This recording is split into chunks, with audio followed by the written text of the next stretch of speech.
Pitter patter. Let's get at her. It is another episode of the Mainly Broncos podcast.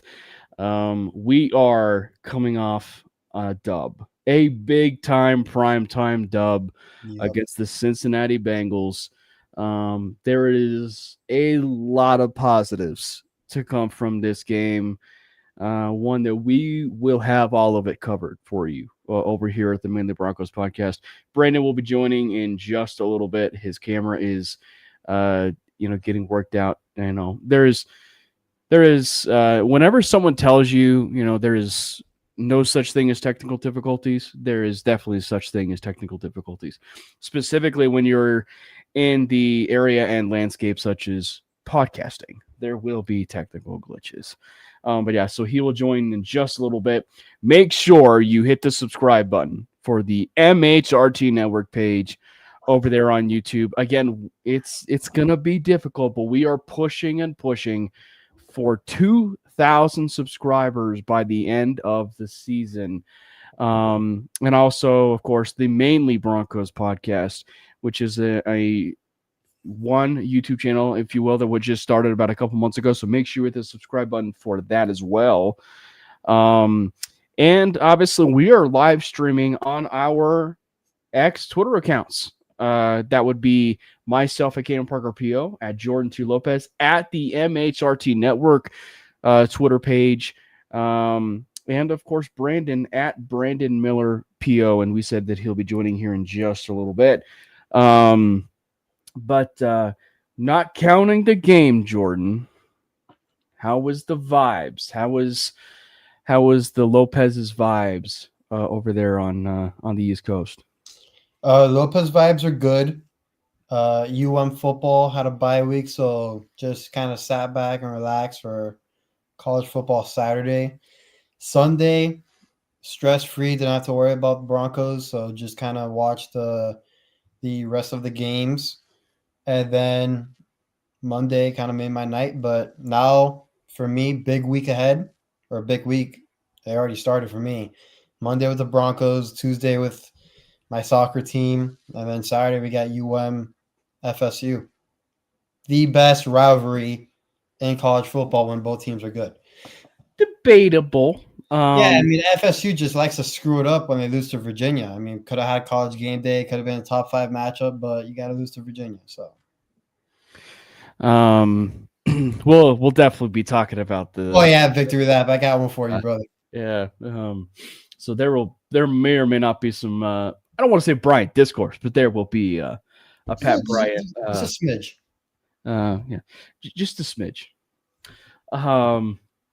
But no, yeah, I think for me, not to go too much on a brief college football tangent on that, college football to me is like one of the best things as far as pageantry. Like the NFL is the best sport in the world financially and viewers and everything, but like the pageantry of college football is amazing to me, because it's like. Because, you mentioning the best rivalry being Miami and, Florida State. Well, it's like the beautiful thing about college football is like you could talk to any other college football fan and they will bring up any rivalry. Yeah. And I don't think it's even wrong either. Because, the one that frankly got eliminated, right, was the Kansas and Missouri rivalry, which you rarely see anymore. And like that was one of the biggest rivalries in all of sports, right? Like that was one of the biggest rivalries in all sports. And you rarely even see that, right? Like you rarely even see that. So yeah, it's crazy that college football has that much pageantry with it, But what's up, Brandon? What up? Nice to see you got the beautiful background. Yeah, this is just real background. I am. I did see the message last time I was on that I need some decor, some memorabilia, so I set it up for them. Let no one say that I am not a man of the people and a man of the fans. No, I'm currently in an office that I just moved into that has nothing. So this is what we're using. Very nice, very nice. Brandon, you've been quite busy. But It's been insane. nonetheless, it's also been a bit of a positive vibes now, of course, with the Denver Broncos. But obviously, with you, Brandon, how you doing? It's been a while since we've seen you. Yeah, man, doing well, doing well. I moved, so again, that's why there's nothing currently in the office. I'm still setting that up. Starting a job. There is traveled for the job, so don't let the stream fool you guys. That is literally his backdrop. That's real. This is my professional office that I work out of every day. Right. No, you actually just entered the conversation because we were having this brief mini tangent about college football and the pageantry of it and the rivalry, and we met, and you having obviously Chiefs fans in your family. I have to think that there's at least part of the people in the family that appreciate the Kansas and Missouri rivalry. So we were just talked about that, and then you talked about some of the other rivalries, right? Like Miami and Florida State, or even Florida and Florida State, or even Stanford and California, right? That's another one. Yeah. But no, Brandon, I have to think the Kansas and Missouri is maybe somewhat of a big one in the family.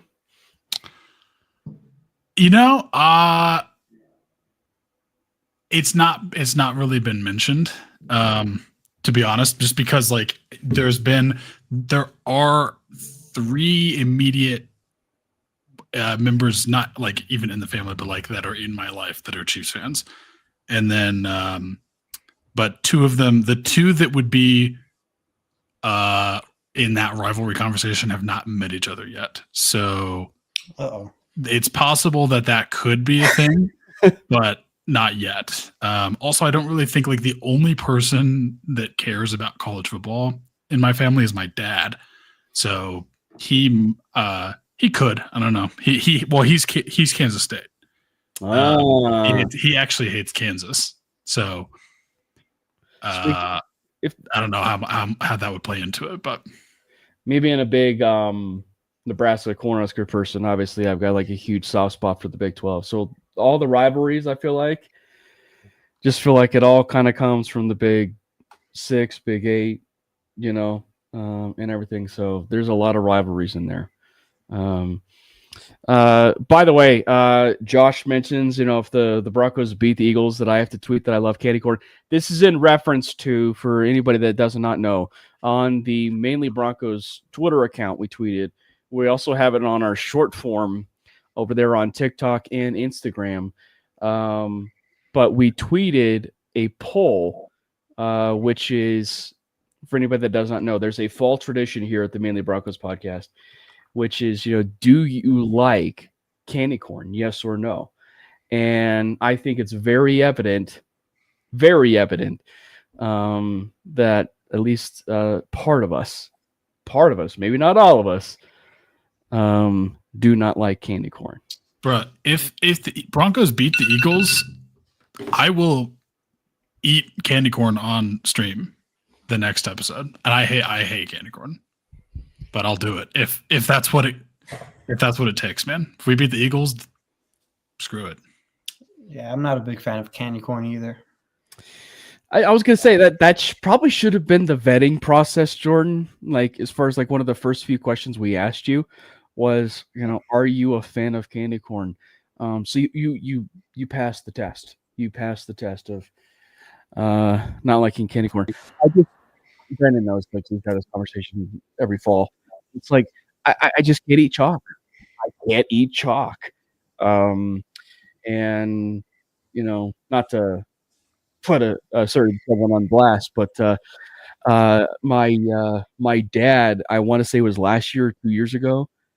I don't know if his taste buds were off or whatever it was that he needed a certain day. He put candy corn in his yogurt. So it was quite eventful. So much so that I put up over there on Facebook that I'm looking for a new dad. Yeah, it was definitely a very eye-popping experience seeing candy corn and yogurt. Well, what kind of like plain yogurt? What yogurt? Plain yogurt. That's not as bad. I mean, if we're talking like flavored yogurt, you're putting candy corn in that. That's concerning. I mean, it's still not good. Like you might want to stage an intervention, but it's not that bad. But see, that's what makes candy corn so baseless of a flavor is you need to add some certain things in order for it to make it taste good. So, I don't think anything makes it taste good, except for throwing it in the trash. Then it tastes good because it's not in your mouth. You're not having to taste it. You can taste something that actually is enjoyable. I cannot confirm nor deny that we might be slandering and dad shaming as of right now. But no, it was a great Monday night. It was a great primetime win. And, one more time again, the Broncos, specifically under their new quarterback and led by Sean Payton, they dominate primetime. Like, they dominate primetime. Whether it's been, factors that are, they don't phase them, if you will, or they change sometimes even in the offseason or maybe even during the regular season. It doesn't phase them. They do win games in primetime. And they took care of business. They took care of business against the Cincinnati Bengals, beating them like a drum. I mean, let's just talk a little bit about. We don't need to maybe talk, maybe so much as far as maybe some of the negatives in the sense because there were just so many positives that outweighed the negatives. That was such a great game, right? Like that was such a great game. So let's just jump first into this offense because that was the biggest conversation about this team going into Cincinnati is like, can this be their identity game, right? Jordan and I talked about that last week. Can this be their identity game? And, Brandon, I think it's safe to say they tapped into something. Bo Nix had more yards than the Cincinnati Bengals himself, and the entire team, like, tripled it, quadrupled it in having about over 500 yards in total offense. Brandon. Yeah, that's concerning. I mean, like that's not exactly surprising based on what we know about the Bengals defense. It was kind of a nice gimme game for the offense and a test in the sense that, like, if you have in any way a somewhat competent offense and you're going against another team that lost their top 4 starting quarterback and has an absolutely atrocious defense, if you don't do what we did to them, I would be concerned. Like that's kind of the test, the litmus test of like, are you like actually decent? And you do what we did to the Bengals. But it was definitely a nice reprieve and a nice like kind of get right game, I think, for the offense and gives them a little bit of momentum going into what is now an incredibly tough matchup against the Eagles, although we'll get into it. And it's kind of weird because like the Eagles are undefeated and look incredibly good, but at the same time, like their offense is weird. They don't really pass the ball. They have the most third and outs in the league. It's a weird dichotomy, but no, it was a great win. The biggest thing to me is like that I took away from it is J.K. Dobbins is the real deal, man. I love J.K. Dobbins. Like I was a little skeptical of him when we signed him in the offseason, and he looks like the better running back. And like RJ Harvey doesn't even look bad, but I think J.K. Dobbins is clearly the RB1 right now. And if we didn't have him and we were just relying on Harvey, we'd probably be in a little bit of a different position than we are right now. But yeah, it was a good night from really the entire offense. That strike that Bo had to Cortland Sutton in the end zone, loved that. I was actually sitting. I was at my the timing worked out where I was at a buddy's birthday dinner, and I'm sitting in my chair at the table, and I can see like we're sitting outside, and I can see like just inside the restaurant, on the wall that I could view like from my table is the game. So I was able to watch most of it on and off. But yeah, that was a trouncing. That's what a trouncing is. You look up trouncing in the dictionary, that you get a clip from the game, or a screenshot from the game, or the stats from the game, something about that game. Yeah, that was something. And the all 22 of the Sutton throw, the Mims throw, and really any sometimes of the throws that were shown, it was pretty shocking.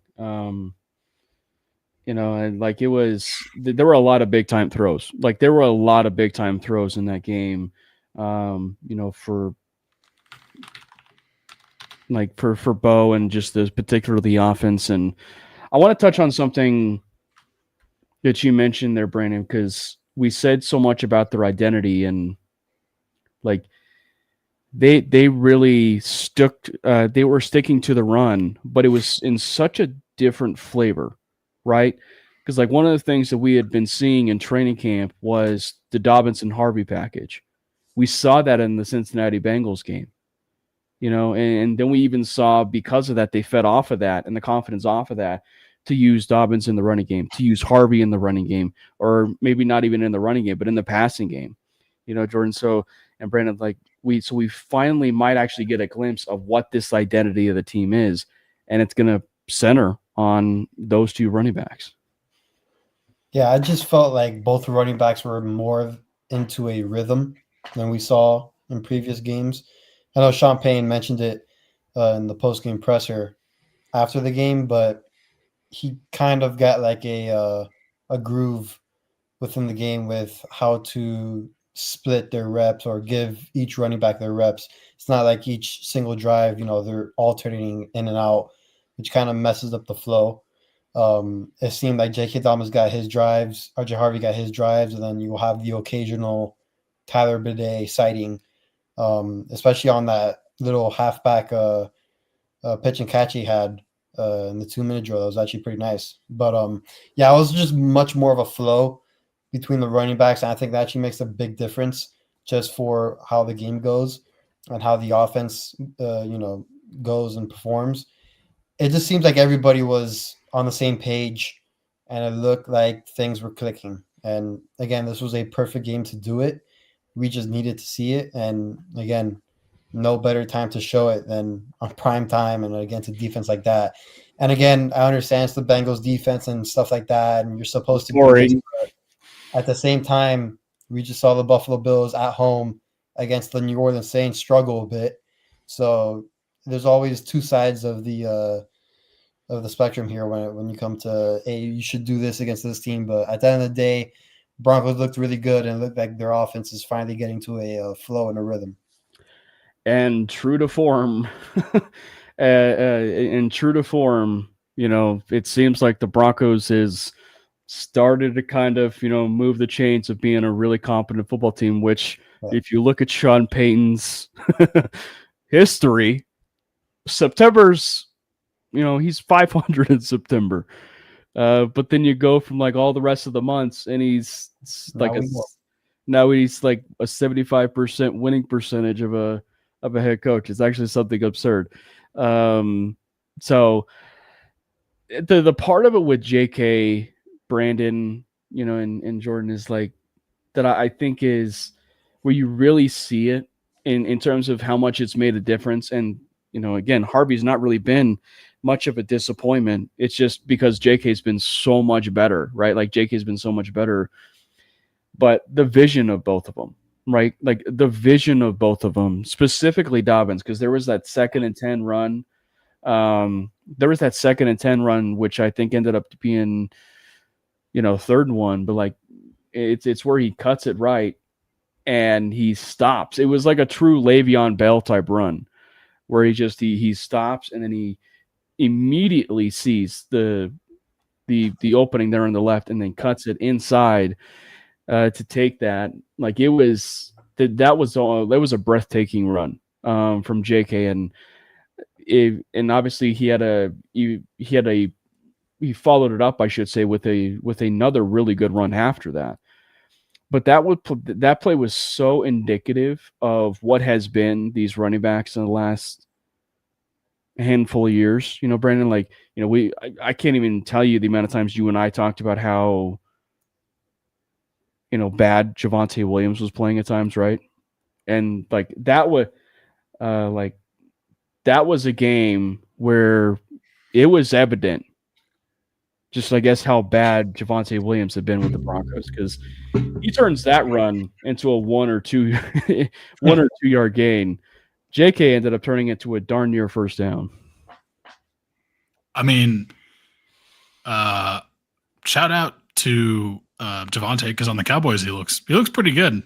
Maybe he needed some additional time to heal from that injury, but I mean, clearly the running game has been upgraded in multiple ways. I mean, you saw also that end around too, like not even on the running back room, that end around from Marvin Mims and the block by Pat Bryant, which was just legendary. I mean, like, even though he's not been super involved in the offense as a pass catcher, he is a very willing blocker, and like that, I mean, that's how you get in the good graces of your team and your coaching staff when you are a rookie. So love to see that. I want to see him get more utilization and like involved more in actually being like a passing game target. So it's not just Cortland Sutton being kind of the main guy, Marvin Mims being like in that weird Marvin Mims role that I still don't understand, and then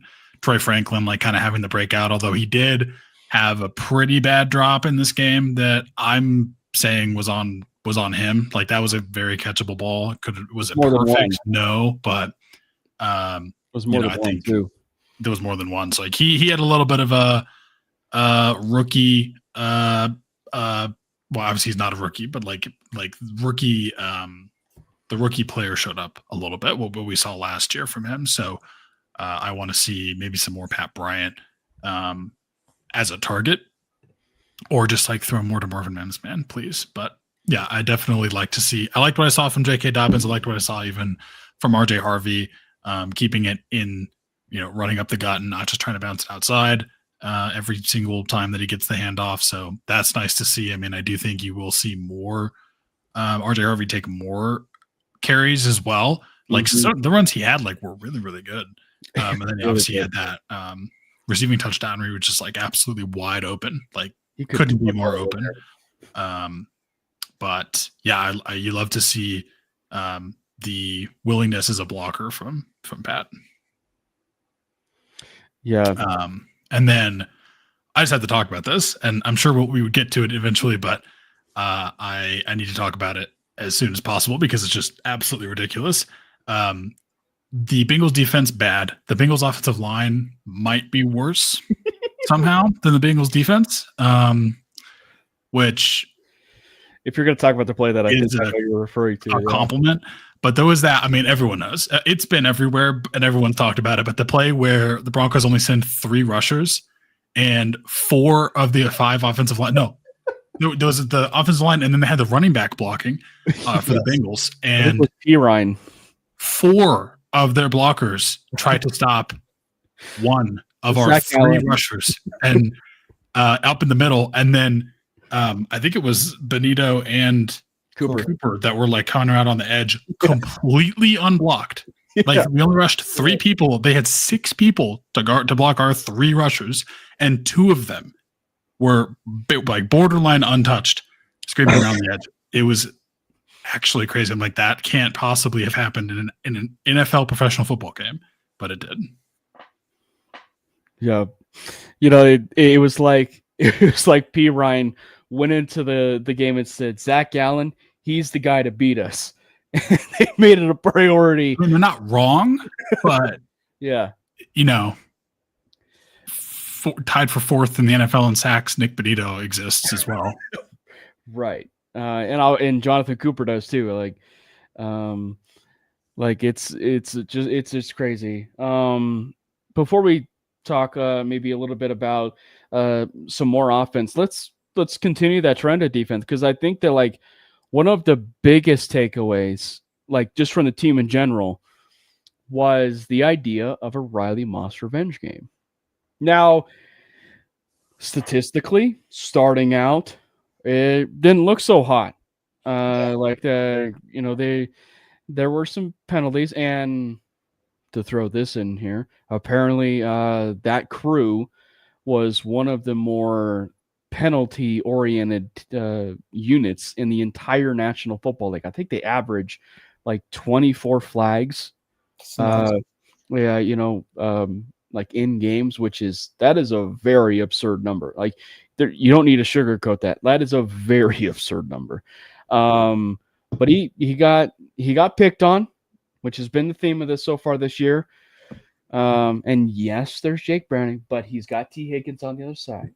And Jordan, the revenge game that we talked about before the Colts game, it came to fruition, and he passed with flying colors. The White Shadow passed the test.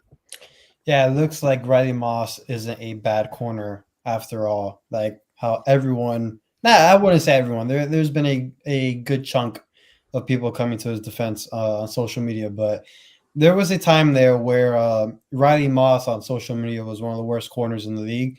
So I am glad that he had that type of game against T. Higgins. I understand Jake Browning was the one throwing the ball. At the same time, it was all 50-50 balls, so give me a break. Riley Moss did his job. Listen, all the targets that was going to T. Higgins' way with Riley Moss was on him the whole time. He had 0.9 yards of separation, average the whole game. I mean, again, T. Higgins had to make another contested catch that was just incredible. Like, you really can't fault Riley Moss there. Like, it is what it is. But Riley Moss, great game from him. Of course, Pat Surtain, another matchup where he owns Jamar Chase. It's incredible that through 3 games that they faced, his total numbers is 5 catches for 35 yards. It's words can't describe Pat Surtain and the job that he does. He might continue this trajectory the whole season. If he does, I mean, he's going to be in that conversation again for Depoy. But on the other side of it, Depoy might be going to also Nick Benito, because again, the most pressures right now through 4 games. He's been an absolute terror. I mean, the contract extension that we gave him before the season, thank God we did it before, because right now he'd be deserving of the top pass rushing contract. I mean, there's a stat out, like, he has more quarterback pressures than the 3 top Eagles defenders and quarterback pressures right now by himself. And the Eagles are known to be one of the best defenses. It's just insane what Nick Benito is doing. There's a real argument to be made that he's the best pass rusher in the NFL right now. Yeah. Brandon, obviously, you've been pretty busy the last couple of weeks, but where have you kind of stood? I know you're a ball knower, but like where did you stand on this whole Riley Moss conversation? I think Riley Moss, unfortunately, has been saddled with the hardest job in football, which is being a cornerback that has to play on the other half of the field as Pat Surtain. Yep. Because they're not going to throw it at Pat Surtain, so they're going to throw it at Riley Moss, and he's just going to get every single target. Yep. I mean, obviously, Surtain's going to be on their best receiver, but when you can't throw to him, you have to throw somewhere else, and that somewhere else is usually the person that Riley Moss is having to cover. So when you are targeted that much, like, it's going to be harder unless your name is Pat Surtain. And I think he's done an admirable job. Like, I don't think he's not on Pat Surtain's level, but I think he's an absolutely solid cornerback too, which is what we've needed for a while. And it's, great to see that he kind of developed into that role. He has some, he's not perfect. Like, he gives up some plays, but he's been pretty freaking good for, again, how much like action he's seeing on his side of the field because of the existence of Pat Surtain. So I think he's been doing great. I don't really understand like the hate that he's gotten. You want to talk about revenge game though? I don't know if not really revenge game, more like maybe reunion game. But against the Eagles, we're gonna have two of the best white corners in the NFL that were both teammates at Iowa. So that'll be fun. I was gonna say of all things, yeah, they're teammates at Iowa, and you might actually make the argument those might granted. The only person who probably would know this answer is our good friend Sarah Benninger. But they might be two of the best corners in Iowa history too. Potentially, yeah. But no, I mean, 5 targets to T. Higgins on only 2 catches and 25 yards, and those 25 yards was the first quarter. 12.5 yards per reception. And yards after catch, which is a big thing for the community, -1. Like he didn't allow anything when it came to yards after catch. And you know, it's funny, or I should say maybe ironic, but when Victory Lab mentioned that like fans are quick to turn on Moss, it came from that Bengals game last year. And so the fact that you know, we got that game on Monday night and he had that performance, it's like, I don't know, like that was a pretty darn good performance. And it wasn't, the thing is, like, it wasn't just Riley Moss either. It was that secondary unit. Like Jaquan McMillan continues to prove that he is one of the better nickel corners in the game, right? Like that he is a really good nickel corner. And it does make you wonder, in terms of, this is a kind of a subplot of it all. Like, there's no doubt Barron's going to end up having a future on this team because it's, you know, but it's one that kind of makes you wonder, like, where do they have him? Because if Jaquan McMillan continues to ball out, do they end up having safety in his plans? And I think that's kind of like the mind that I have in the back of my head is like, specifically when Sean mentioned about him and Malcolm Jenkins in the same breath. And Malcolm Jenkins was a guy who started out at corner and then moved to safety. So it's and he would know. But yeah, it's just something that just like in the back of my head, it's like maybe they just had that in the back of their mind that, you know, they might actually use him as a safety. I mean, Brandon Jones was great against the Bengals. That one PBU he had in the first quarter was great. Throw may have been a bit off, but still, you got to do your job. You still got to do your job. Hufanga has continued to be. I mean, it was a little bit more of a quieter game for Hufanga, but still a very steady, consistent guy. Again, Jaquan McMillan has proven himself as one of the best nickels in the NFL, and then Jahad Barron. I mean, we see him entering the game in the dime sets. I don't know how much he's going to play in this Eagles game, just because Philly's more of a running team. There hasn't been much success in the passing game, so we'll see how that goes. But there has been the discussion of, you know, since Barron isn't playing that much for a first rounder, what would have been if we would have drafted someone like a Jahad Campbell and stuff like that. So again, Alex Singleton, I know he led the team in tackles. Wasn't that good, I would say. I mean, he had still a lot of missed tackles he left out there on the field, but coming up in this game, you can't miss tackles against the Eagles, or not, they will make you pay. I was actually going to say, from an Alex Singleton perspective, he was the surprise for me, in the sense like he actually had a good game. But it's one where I think this is going to be another test. But to be fair, like, even though, you know, Joe Burrow's not there, Chase Brown, for all intents and purposes, for what he's given the Bengals, really has not been a slouch, you know, for them. So Singleton kind of did his job. I mean, now granted,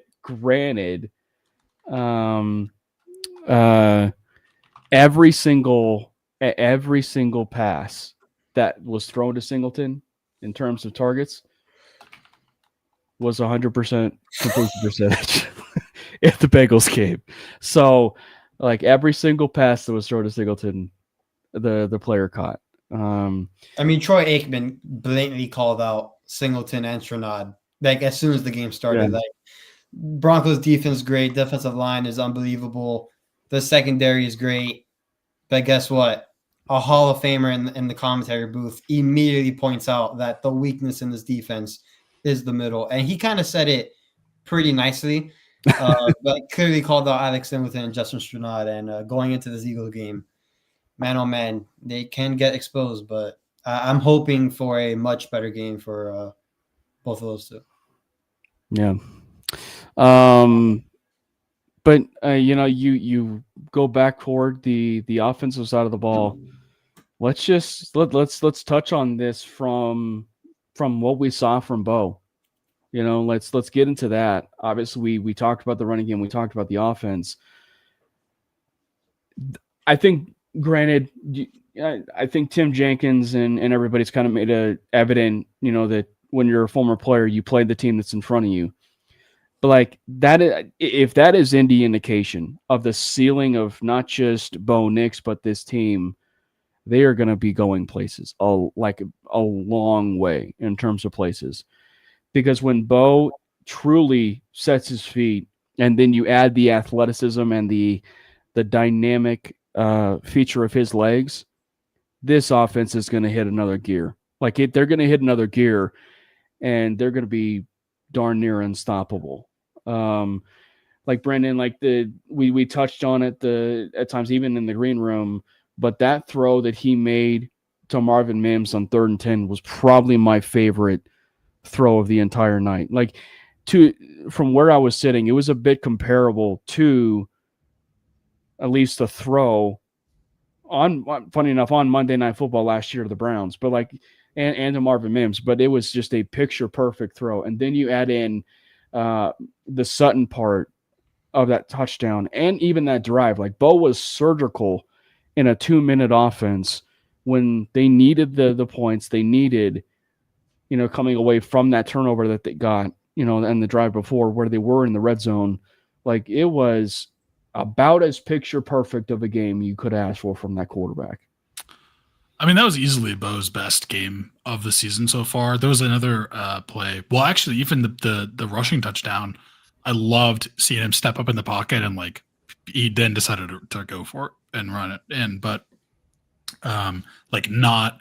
I mean, he did have the plays where ran around, threw on the move, which he is very good at doing. But you did see a bit more of him setting his feet and going through actual not that he wasn't going through progressions before, but not just I'm going to throw in the run, having actual footwork, maneuvering in the pocket better. There was another 2nd and long where he just rips a pass up the middle of the field to I think it was Franklin. It wasn't Cortland Sutton. It was a Franklin. It might have been Franklin. Yeah.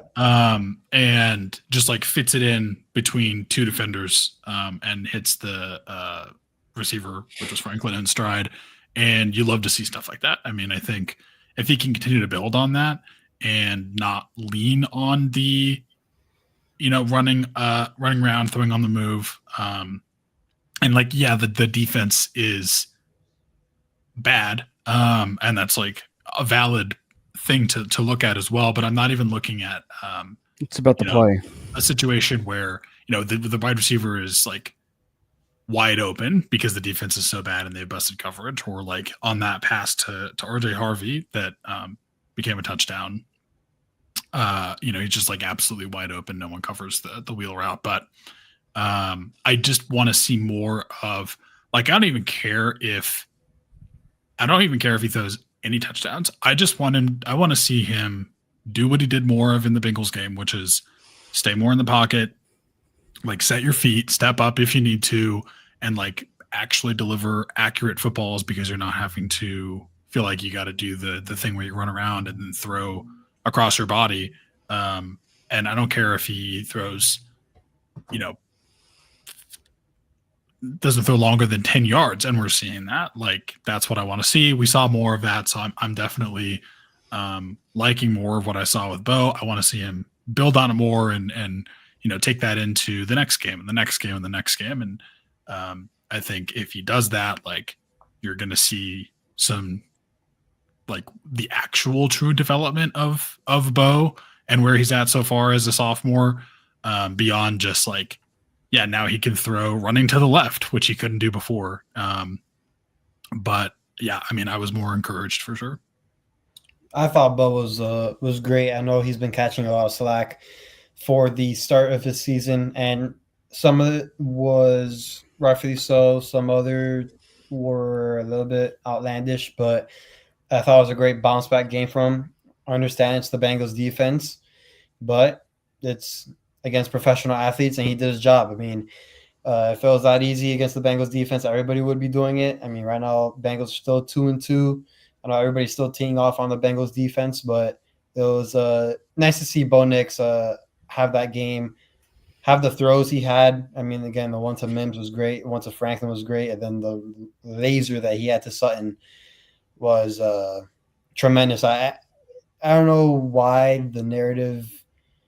Again, I don't pay attention to everything on the social media, but like that he doesn't have a strong arm. That's kind of BS.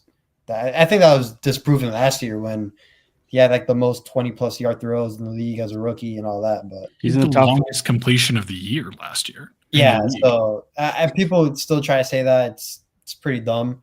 But yeah, I'm satisfied with how Nick's played. I think his confidence is growing. Again, now he has a tough defense against the Eagles and Vic Fangio, and I can already see it from a mile away. If he does not have a game to where he plays good, everybody's going to be panicking. Well, guess what? Pat Mahomes has historically struggled against Vic Fangio and other great quarterbacks as well. So I would pump the brakes just ahead of schedule for that game on Sunday. But, hey, it's a good test for Bo. I mean, Vic Fangio just gave him tons of praise before the game, where Fangio has been known to not sugarcoat things when it comes to quarterbacks. He kind of just he says it how it is, and then he really had some great things to say about Bo. So that was nice to see. So, but yeah, his game against the Bengals was very, very reassuring of the quarterback that he can be. And yeah, he's on an upward trajectory now for the season. The biggest takeaway for me, was how accurate he can be when he sets his feet. And I'm just going to be a broken record about this, but that's the number one thing. And when people say oh, he played bad, it's because he wasn't ever going through the actual mechanics of a quarterback where you are having a good base and able to throw the football where you're trying to throw it to, instead of just doing the on the run thing. And again, I love that he can do that, but I really want to see him get more into the groove of being that's a tool in his tool belt he can pull out and utilize when he needs to, and that's fantastic and that's great. But I really want to see him play within the offense and the structure of the offense and do what he needs to do, and have the mechanics and the pocket management to do that, and then have the plus of he's athletic, he's able to run, he's able to throw on the run really well. You get those things if you get him to the point where 80% of the time he's playing within the structure of the offense, and 20% of the time he's able to kind of maneuver around when the play breaks down and make something happen, that's when the sky's the limit. I mean, this is a very, very, very good pass blocking offensive line. We're going to be able to put him in a position where he can do that, but it's on him to get to that point. And I am excited to see if he does, or if that's going to happen this year. And I think that's why this was such a great game for at least the possibility of who the ceiling can be for Bo, because you saw the blend of everything, the true blend of everything. His legs being used on a score. I think Jenkins mentioned it. He could have made a play, he could have made a throw in the red zone. But I mean, still, when you think about that scramble, that was probably the best play, for that in that red zone. And he used his legs. He appropriately stepped up on that. And then you look at it from him to what Brandon was mentioning, right? Kind of throwing on the run, or, getting him out there in space and using his mobility a little bit. We saw that too. But more importantly, you saw how accurate he can be with his base and his feet. Like, it was surgical. Like, it is truly surgical when it ends up getting to be that way. And like, it's been a long time for the Broncos and their fan base to see a quarterback like that play within structure and outside of structure in a blend of everything. And so the fact that we are getting a chance to see that, even dating back to last year, and statistically, he has having a really good year.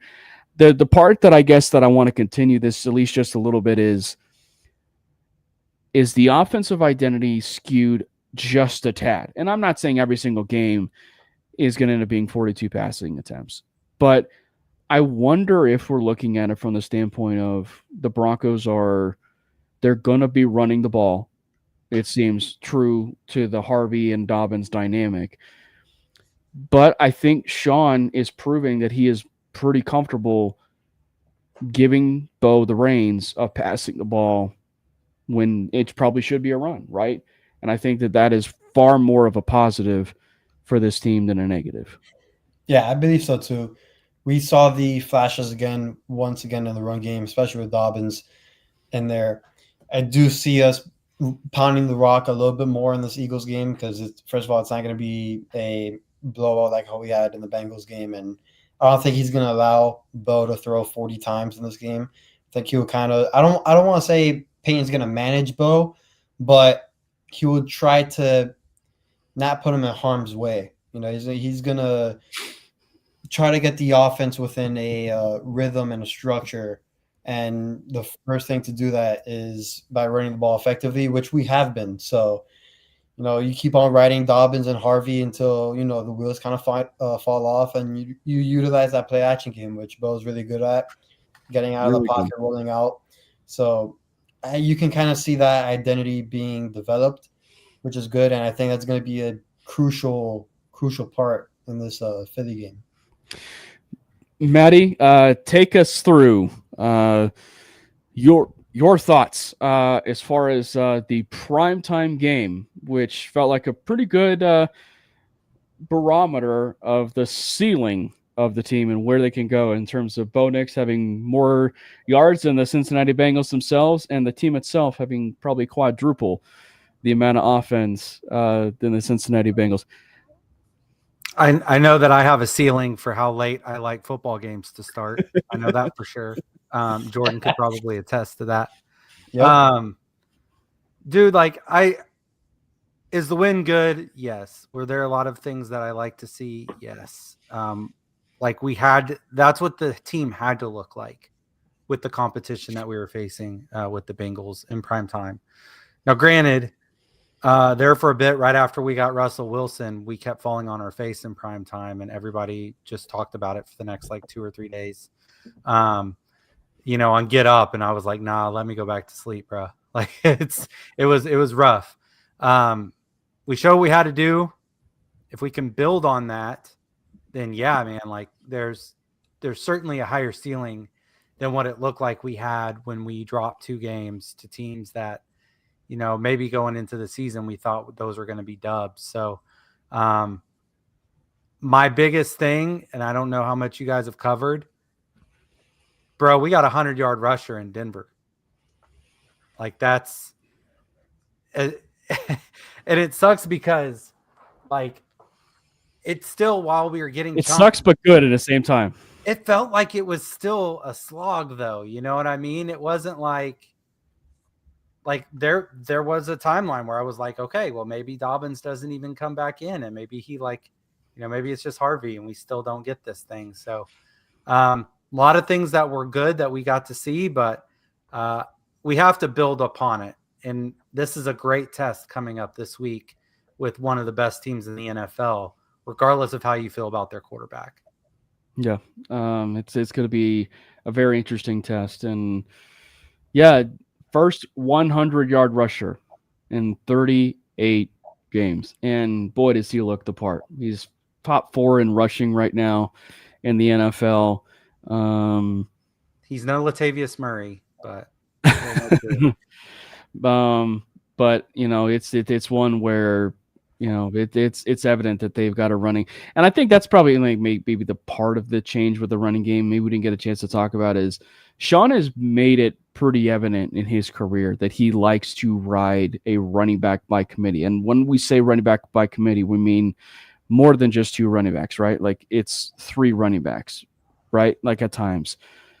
Maybe this is a bit of a changing of the guard for Sean, because I think then and a lot of that might be seeing what his protege or his I should say his Padawan, if you will, Dan Campbell is doing in Detroit, and seeing with what they've done with Jahmyr Gibbs and David Montgomery, and seeing what you could be able to work with both of those backs. And I know we say the David Montgomery and Jahmyr Gibbs thing, but that's at least a baseline of what you can possibly use with this running back in Dobbins and Harvey duo. I think they have the potential to be one of the best duos in the league. I mean, Harvey looks pretty special. Again, his snaps are a little bit limited due to the success of Dobbins, which is fine. But the times that Harvey did get the ball, you can clearly see the flashes within the rookie, which is, again, a good thing to see. It adds another weapon to the offense, another element within the offense. And the more weapons, the better, especially with, at least in my opinion, the lack of consistency within the weapons in the Broncos offense. But I'm glad we not only have a 100-yard rusher in Denver, but we have a duo in RJ Harvey and J.K. Dobbins. I want to touch on something. Obviously, Tony mentioned it with the play calling. And it's one where you briefly were starting to kind of head that way, Jordan, as it was kind of like talking about the play calling, and Brandon and Maddie too. It's like that. This has been a huge talking early on in the season, right? And maybe at times even this last year. But like, I feel like Sean is gearing them up for situational football against tougher competition. And what do I mean by that? I'm saying that, and this was a great example against the Cincinnati Bengals. Were there times where did they really need to do a wildcat? Even though I really liked the design and the actual play call, I did. But were there really times where they could have rolled out and throw on the run and, Bo throws the interception on a 4th down, which to me was meaningless. That's a sub point. But, with the RJ Harvey, the wildcat, or even the 3rd and 1 that they converted, which was the throw to Marvin Mims, did they really need to do that? No, not really. They probably could have ran that ball on 3rd and 1. I wonder if it's more so the fact that he's just trying to get them comfortable in situational football so that when opportunities arise against a tougher opponent, like the Philadelphia Eagles, they're going to the Eagles might actually end up thinking about, okay, they're going to be running the ball here on 3rd and 1 or a 2nd and 1. But let's as far as our team, let's get them comfortable enough to where they're fine that if we need to pass on a 2nd and 1 or a 3rd and 1, we can be able to execute that. So Brandon and Maddie, what would you say? I'll let Maddie go first. I think sometimes you got to be a man, put your junk on the table, and go win against the guy across from you. Like, you could talk situational football all you want. You got to nut up, Buttercup. Go win your fight. And we got to be able to win at the line of scrimmage. I'm so tired of the struggle with us. Like, this weekend, we're going to see. It's 3rd and 1, 3rd and 2. We might as well just, we'll give you this down. We'll move to 1st down. Like, here you go. Like, the Eagles are going to convert. If by some, stroke of divine power, Jalen Hurts gets stopped on a short yardage run, if they've got another down, they're coming right back to it again because they believe in their identity, and their identity is imposing their will against yours. The best teams in football are able to do that. We have to prove in the running game that we can line up and do that as well. And that, like, that's a struggle. I mean, used to be we would get inside the 5-yard line and be like, okay, within 2 carries, we're putting this thing in the end zone. And that's no longer the case. Brennan? I couldn't agree more. I mean, I think really it's going to come down to honestly, we got to be disciplined because this team has looked incredibly undisciplined for the first 4 games of the season, and we're not going to beat the Eagles if we continue to look that undisciplined. And I think that's really going to play into what we see from this defense. I mean, I think the defense has the ability, and the offense, I think the defense has the ability to not allow the Eagles to get into those like 3rd and short situations where they're just going to, or 4th and short situations where it's going to run the tush push because no one can stop it. But I mean, I think discipline is going to be, to me, one of the big names of the game, because we can't shoot ourselves in the foot 20 times and expect to beat one of the best teams in the NFL. I mean, even if you don't do that, you might not beat this team, but you absolutely can't beat them if we do what we've been doing. I mean, one of the things too, though, that I think, unfortunately, well, actually, let me double check on this, because I don't want to say the wrong thing. Is Malcolm Roach coming back? I know he can come back. He can. I don't know if they've activated him. They haven't said anything yet. Okay. Well, if Malcolm Roach comes back, that's huge. Malcolm Roach would be absolutely like key for this defensive line. He's so good against the run. And the Eagles just like refuse to pass for some reason. Like they're just it's just a weird offense. But like it's not that they refuse to pass. I don't know how to describe the Eagles offense right now, man. It's odd, but I think if Malcolm Roach comes back, that's going to be huge. But yeah, really, I mean, we got to be disciplined. We can't be getting holding penalties, getting delay of game penalties, getting, roughing the passer. Like there's just been so many, and like it feels like there's been a lot of flags this season in general for every team. But and it's not just the flags. I feel like you can see a lot of flags and like kind of sometimes dismiss it as like, they're just being really strict right now. But I just feel like from what we've seen from this team, like they just don't seem to play disciplined, and that's really not good. We have to figure that out.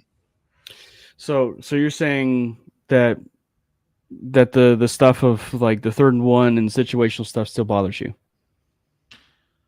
I mean, yeah, I think if we get into that situation against the Eagles, we're screwed. Like this is the team that's going to absolutely punish you and kill you for that. And you can't get into that situation, and you absolutely can't get into that situation like because you are getting penalized. Like that's just going to kill you. But the situational in the sense of like the 3rd and 1 pass to Marvin Mims that was converted. Frankly, we're talking on the offensive side of the ball. Yeah, the offensive side of the ball.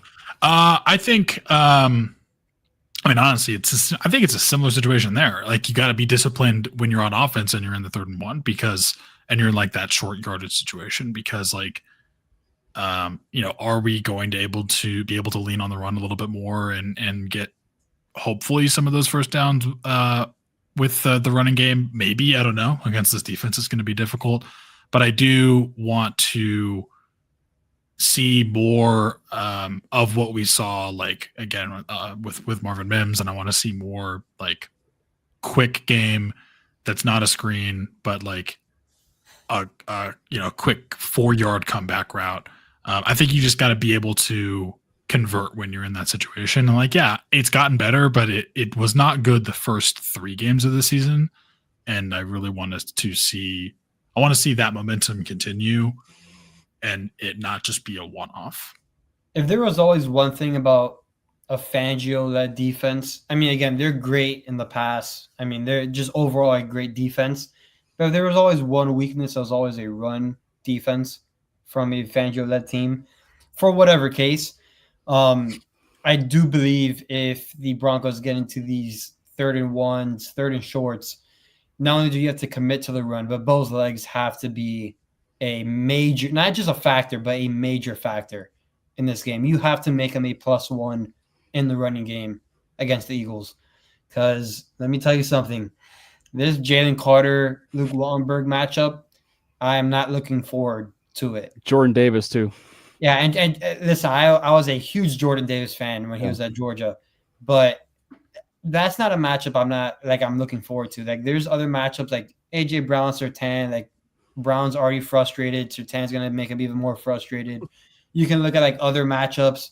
That's Carter versus Wattenberg is at the bottom of my things to watch out for. That is the epitome of a hydrogen bomb versus a coffin baby matchup. I am scared out of my mind for that matchup. I'm like Jalen Carter can wreck this game from the start. So this is why I believe Bo Nix's legs have to be a major factor in this game if we want to have any chance. And I do think, I know we'll get into it like soon, but I do think the Broncos compete in this game. I think that's the part of this. If you're looking at it on the surface of a game, right, the Broncos just have to compete, right? It can't be something like the Baltimore game, the Buffalo game, where you're competing for a first half and then the wheels fall off. One thing you can say about this team from the beginning part of this year, specifically when you look at with what we know now through the first 4 weeks of the season, Indianapolis seems like a wagon. And the Chargers are leading your division. They're obviously a competitive football team. Relatively speaking, they could have won that game, but they were in that game till the very end. And so the Broncos just have to continue that trend, be competitive and be in those games till the very end. I think that's probably like the biggest thing I'm looking for is that they have to compete and they have to compete to the very end. If they win, they win. But I think that's the side of it is like as things are growing and this team is growing together and Sean is building that philosophy and that foundation, Maddie, like they got to be able to show that they can compete with those those big and bad teams. One thing that we saw was the extra additional offensive lineman used. Number 63 is reported eligible. Is that how you pronounce it, right? Yeah. Like we're going to have to do that to minimize guys coming off the edge, and we're going to have to double guys inside just so that we don't get our spot blown up like immediately after the snap. We don't need Jeffrey Simmons attack on CJ Stroud situation to happen. The jumbo sets, right? Like it's going to be very important for us getting our protections in. This, like you talk about the interior pressure, that's true. I need Peyton to get off his ass and make play calls quickly. They need to come in immediately. What's not going to work is us not getting to the line until we have like 13 seconds left before we got to snap the ball. And we can't make sure that our protections are in properly. And oh, by the way, the headset goes out at 15 seconds. And we're on the road in a very hostile territory against a great defense, the defending champions. Like, these are things that we better be working on now because, like, we cannot have our operation be the way it has been the first month of the season, or Nix is going to get killed. And then we're going to have to see all these people on Twitter talking about, Nix can't compete with the best of them. I'm like, yeah, because the dude had 4 seconds to get to the line and process everything before getting destroyed. Like basically in that situation, it's like somebody knocks the ball out of his hand, pretend it's soap, pretend the pocket is a shower in prison. Like he's just waiting for what's coming. Like we got to help bro out a little bit. I know I praised the pass protection of this offensive line, and I will stand behind that, but I will say Luke Wattenberg scares me. Luke Wattenberg is kind of like that meme. There's two memes that come to mind with Luke Wattenberg. The first is the photo of the army that's getting ready to breach a building, and there's a clown at the back. Yeah. That one. And then also the four-headed dragon that are all looking over at that one, the black sheep head, and they're like, what the hell is this guy doing here? That's Luke Wattenberg right now. I mentioned it in the show last week. Obviously Jordan heard it, but Bo Nix, because the Pro Football Focus has a stat for everything. Their grades are obviously very questionable. But the allowed pressure, and when I say the allowed pressure is they blend it between QB own pressures allowed, which by the way, Bo Nix is ranked in the 30th range. Just letting you guys know when it comes to own pressures allowed. But when it comes to is that good or bad? Percentage of own pressures allowed, yeah, it's pretty good. Okay. Because Joe Flacco is ranked number 1 in terms of and he's a rookie, so. But as far as percentage of dropbacks with some responsibility, Bo Nix ranks 6th right now from the center position. Meaning Luke Wattenberg is to blame for a majority of that when it comes to that. So it is zero surprise. Yeah, it's not all that surprising. Just real quick on this offensive line talk, and I'm not saying it because Brandon alluded to it, but there has been, like, I know PFF thinks like the Broncos offensive line is like the best thing since sliced bread. I understand that, and I'm a big fan of the offensive line as well. Yeah, it's a game, especially in the pass game. But we've seen this interior get eaten up a lot throughout this game, like throughout these 4 games. And like what I'm trying to get to is we've had this offensive line for a few years now. Mm-hmm. We saw it really bad with Russ, and then Knicks came in, and then it was all of a sudden good. Sean was raving about how Bo has a great ability to escape sacks, to get the ball out quick, and to avoid negative plays. How much of this praising of the offensive line goes to the actual offensive line, which it does, but that's how much does it go to Bo Nix as well? Because Bo makes this offensive line a lot better than what a lot of people say it is, at least in my opinion. I mean, isn't that what they famously also said about Peyton Manning? For a completely other reason, like they said Peyton Manning makes the offensive line better because he gets the ball out quicker. But to Nix's credit, that was one of his draft profiles. Was he had a quick release, he's able to get the ball out quick, and it's hard to sack him. And Sean even said himself that sacks are a QB stat, and it's pretty evident by that when you see some of the play in the NFL. I do very much think that Bo deserves a lot of credit for the pocket awareness, the way he navigates things. What gets a bit tricky is, and Brennan talked about that, but it's like when he does not set his feet, but he's moving up in the pocket, which he's showing the awareness of moving up in the pocket. Just when he takes it too deep, that makes it seem like it might actually be Nix's fault, on situations like that.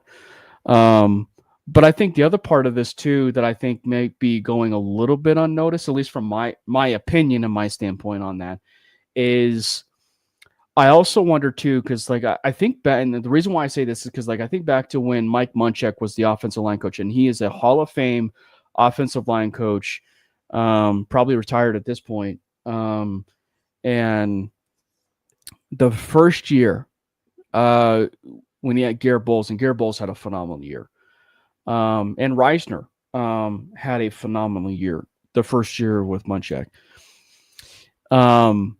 Munchak talked about the importance of having Garrett Bowles next to Reisner to make him a better offensive lineman.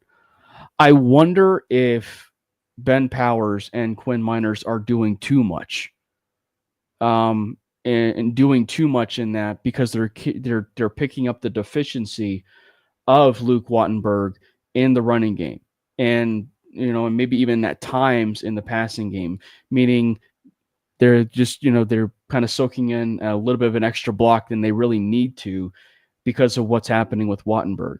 And then because of that, you're kind of leaving a little bit of a sliver of an opportunity for a pass rusher or defensive lineman to get through to possibly sack Bo. Yeah, I agree with that. Brandon, Maddie? There's something to be said there for sure. That's how I felt on every group project going in school. It's not just me. But I mean, that's accurate. Like you're there. There's so many different mini battles that happen over the course of a game. And a lot of times you could attribute it to one person and stuff, like looking back, but maybe somebody blew an assignment, or because somebody had blown assignments in the past, they had to get somebody kind of out of position. Like there are all kinds of things that go into that. I think the center, ironically, it's the only player that it's insured to touch the ball every single play, and have multiple responsibilities, and yet it's such an overlooked position. Mm-hmm. I think that's pretty telling for a lot of things. So like operations can go bad. A lot of times the center is like the quarterback of the offensive line, helping to get everybody lined up. And so if that's the weak link on the offensive line, that's tough. Yeah. Nothing against Wattenberg, but it seems like that Watt's happening at low voltage these days. Yeah. And I have nothing against the individual person of Luke Wattenberg. I just don't think he's been good. Yeah. He's been okay in the run game. In the run game, he's not been that bad. But I do think like an upgrade is absolutely needed there. And Maddie talked about this. Like center is such a cerebral position. It's so hard to find a guy who has all of the physical traits that you need to be successful there, but also has the ability to kind of be that,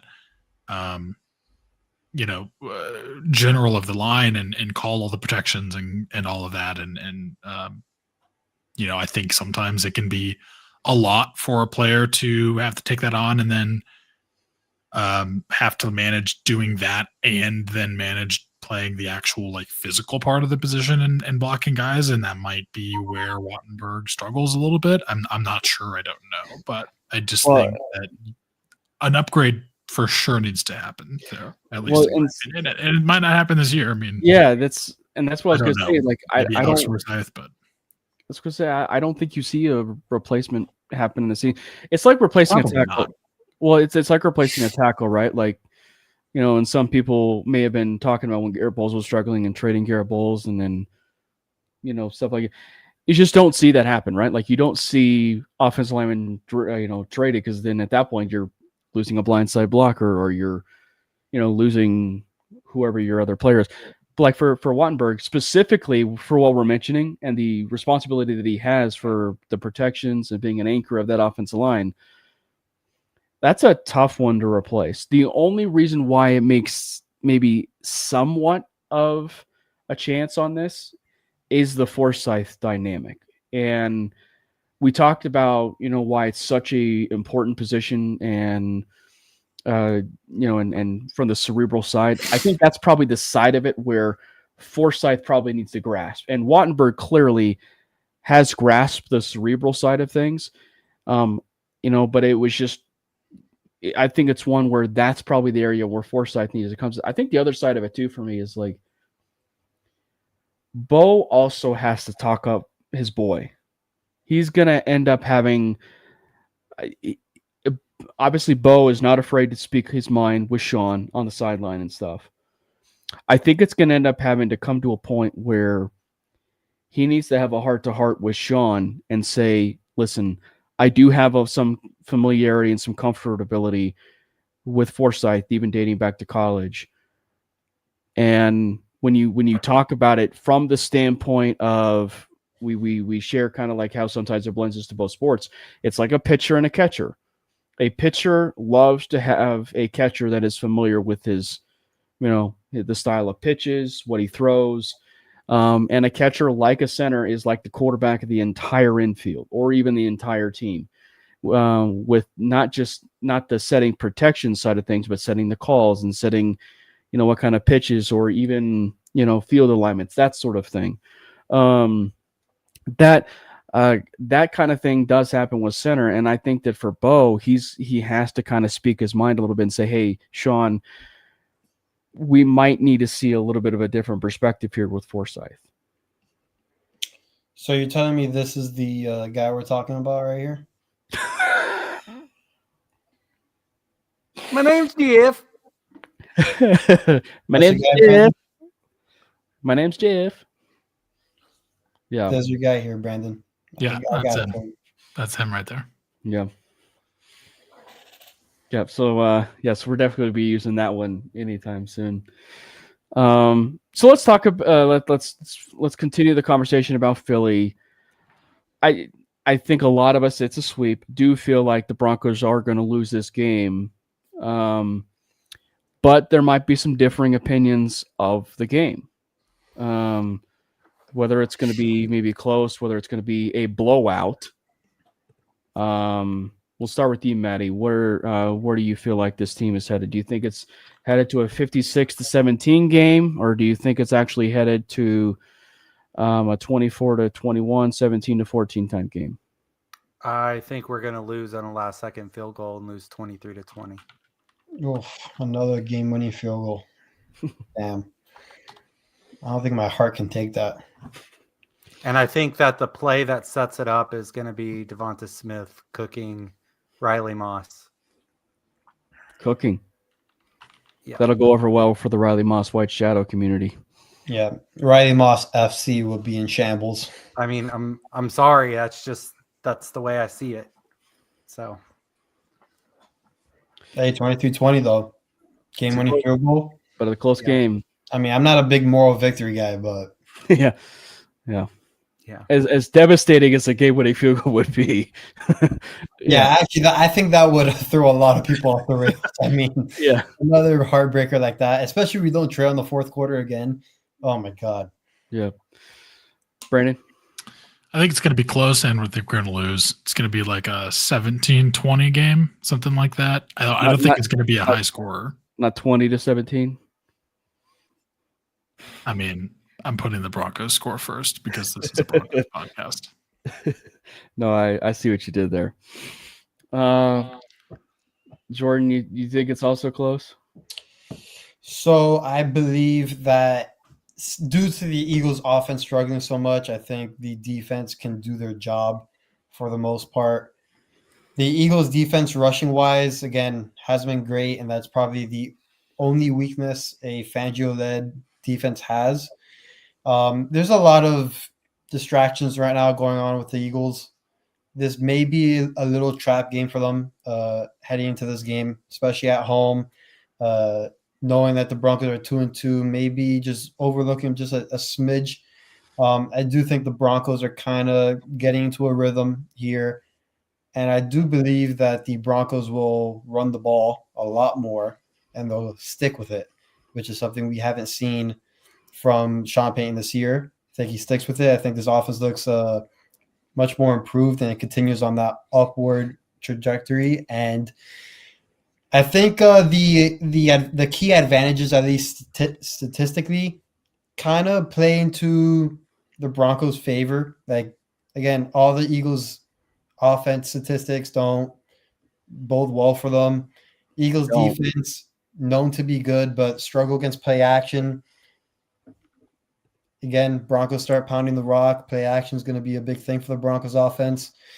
The Eagles are due for a loss. So I got them. I got the first loss being against Denver. I got Broncos 21-20. No, Jordan is tanking that orange Kool-Aid. Fun fact, and shout out Mile High Mims, by the way, because I saw this on his timeline. The Broncos are one of three teams when you look at their point differential. Where they have a plus in every single quarter, not a minus. The Broncos are +2 in the first, +15 in the second, +11 in the third, and then +1 in the fourth. And I'm pretty sure the Eagles are not good in the second quarter. The Eagles. That's just like Sean Payton's record. Well, to be fair, second and third quarters are where he makes his money. Yeah. Well, I was gonna say it's in a way it's like in terms of his record too. Like he also starts out slow. It's also beginning of October, which is once it hits October and all the other months, Sean Payton is a 75+ winning percentage. So or is it going to be October? It could be October.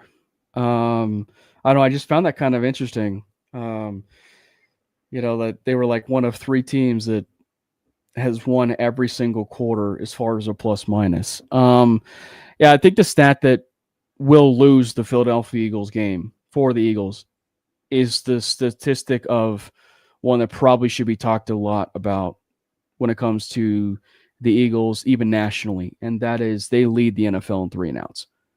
You would think, based on the Broncos' offense the last, 2 years and even 8 years, that that the Broncos would have been leading in this kind of category, and they don't. They are actually middle of the pack when it comes to 3-and-outs this year, which is pretty remarkable. So I think that when the Broncos win this game, or possibly win this game if they can, it's going to be those 3-and-outs.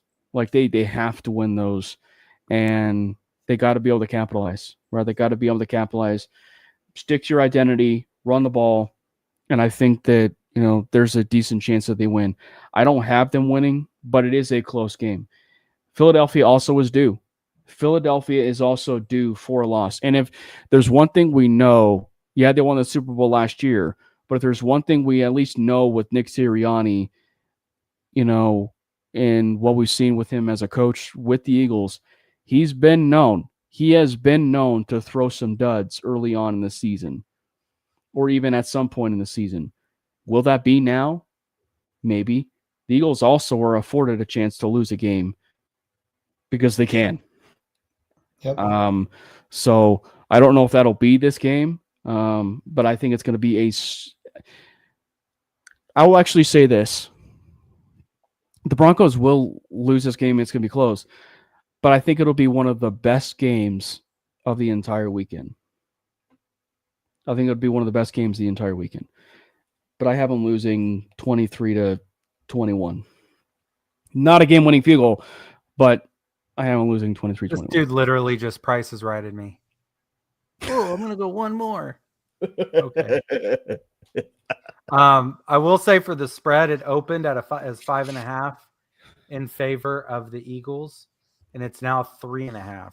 So it's a 2-point swing. Who knows what'll be come game time either. Yeah, who knows what'll be. Vegas is still very high on the Broncos. Very. So I guess the question that probably everybody's wanting on their mind is, what is the stream going to do when, or I should say, if the Broncos do end up beating, the Philadelphia Eagles? Obviously, Josh mentioned that I'll probably have to eat candy corn on stream. If the Broncos end up beating the Eagles, but what are we doing? No, I'd be eating candy corn on stream if we beat the Eagles. I won't be doing anything. I'll jump on the grenade. Jump on? Maddie might actually end up having to fly over here and protect you on that one. Oh my gosh, y'all are so dumb. Y'all have like terrible palates to say that candy corn is not elite. I can't believe the takes. Oh no, we got a candy corn guy over here. You different kind of candy corn over there. They got a different brand or something. Favorite candy corn? Brock's rocks. Okay. Okay, Maddie, just don't do what my dad did and put candy corn in yogurt. All right. That's all I'm saying. I might mess around and make a candy corn martini. All right. I might actually end up having to meet you on that one. For anybody that's been living under a rock, the candy corn dilemma has been the biggest thing, if you will, since day one for the Manly Broncos podcast. But yeah, so anyway, thank you guys so much for hopping in the chat. It was a lively chat. We are certainly hoping for a Denver Broncos win. I know over 75%, if you will, had it as a Eagles win, but we are certainly always rooting for the Broncos to get that dub on Sunday. And hopefully it comes to fruition, because I think you will be talking about an even more spirited and enlightened winning pod, if you will, on Wednesday of another episode of the Mainly Broncos podcast. Make sure you hit the subscribe button, as we said at the top of the show. Make sure you hit the subscribe button at the top of the show for the MHRT Network page. And we have also started a YouTube channel for the Mainly Broncos podcast. So make sure you get a chance to hit the subscribe button for there, get notifications of when we go live even on that channel. Heck, if you guys want to stalk us even more, we go live on our X Twitter accounts. So you can actually get a chance to actually see us live on X. So then that would be at Cameron Parker PO, at Brandon Miller PO, and then of course at Jordan T. Lopez, and the MHRT Network show handle. We go live on there as well. We're doing short form. That's the other part of this too. We are doing short form. So any of the obnoxious takes or even the ball knower takes from Jordan, Brandon, Maddie, and myself will be there on TikTok as well as Instagram, and of course the YouTube Shorts. So make sure you get a chance to. Maybe if you missed part of the show or all of the show, you guys can get a chance to see some of those short clips from this episode. It has been an absolute blast, and make sure you follow us over there on all of our socials. And it's really important because after the game that we just had, we didn't have a Bueller moment where here's where Cameron goes berserk. Instead, we had one of these. Let's go Broncos! God bless Bo Nix! Fast lane when I pass in the street, bag of money in the passenger seat. Tempo's been asking for me on the road from the west to the east. Way up, I might never come down, cause the coast's racking up the flame out.